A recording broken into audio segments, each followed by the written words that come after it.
हरीश चौधरी भी हरीश चौधरी है भाई साहब।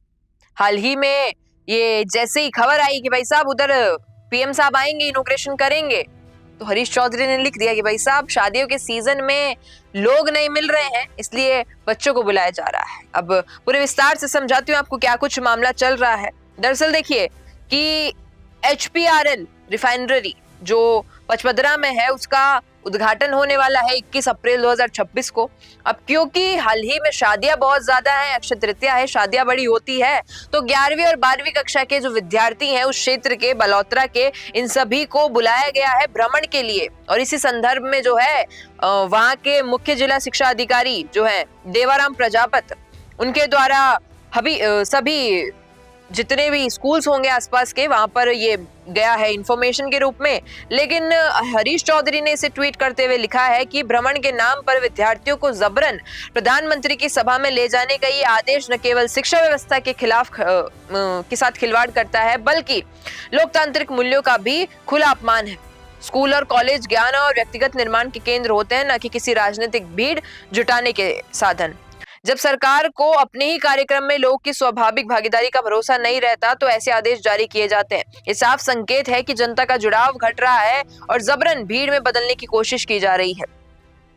विद्यार्थियों का समय, उनकी पढ़ाई और उनका भविष्य किसी भी राजनीतिक दिखावे से कहीं अधिक महत्वपूर्ण है। इस तरह के निर्णय न केवल अनुचित हैं, बल्कि ये आने वाली पीढ़ी के साथ अन्याय भी है। लोकतंत्र में समर्थन स्वेच्छा से आता है, आदेश देकर नहीं। और टैग किया है भाई साहब राजस्थान गवर्नमेंट, CMO को और नरेंद्र मोदी जो हमारे प्रधानमंत्री हैं उनको भी। अब सोशल मीडिया पर काफी ज्यादा चल रहा है कि भाई साहब शादी में व्यस्त हैं लोग, क्योंकि अक्षय तृतीया है तो वहां पर भीड़ इकट्ठी नहीं हो पाएगी। और क्योंकि 11वीं 12वीं कक्षा के बच्चों को बुलाया गया है ताकि भ्रमण भी हो जाएगा रिफाइनरी का, PM साहब के वेलकम में भीड़ भी दिखेगी, और इतने सारे बच्चे जब होंगे तो प्रभाव किस पर पड़ेगा? उनके भविष्य पर। हालांकि कुछ लोग कह सकते हैं कि एक दिन में क्या ही होता है, हालांकि सोचने वाली बात वो भी हो सकती है। लेकिन हरीश चौधरी का जो ये आरोप है ये आपके सामने है। इनका साफ तौर पे ये कहना है कि लोकतंत्र को और शिक्षा विभाग को एक साथ जोड़ा जा रहा है।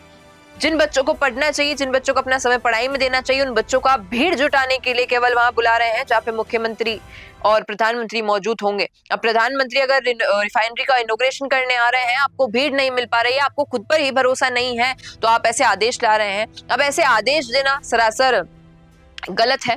बाकी पूछती हूँ आपसे, आपको क्या लगता है कि 21 अप्रैल को कितनी ज्यादा भीड़ दिखाई देगी पचपदरा में? और जो रिफाइनरी का काम हुआ है, ये भी क्रेडिट कहीं और जा रहा था, वो सरकार इस पर कितना विरोध करेगी? क्या कुछ कहेंगे इस पर, जरूर बताइएगा कमेंट में।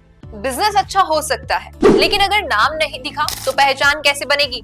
अब टेंशन छोड़िए, द फैक्ट इंडिया आपके बिजनेस को देगा वो पहचान जो पूरे राजस्थान में हर किसी तक पहुंचे। न्यूज चैनल पर विज्ञापन, पॉडकास्ट और प्रमोशन के जरिए आप सीधे 5 लाख सब्सक्राइबर और 10 करोड़ से ज्यादा व्यूज तक अपनी पहुंच बना सकते हैं। तो देर किस बात की, आज ही द फैक्ट इंडिया से जुड़िए और अपने बिजनेस को बनाइए हर घर का नाम।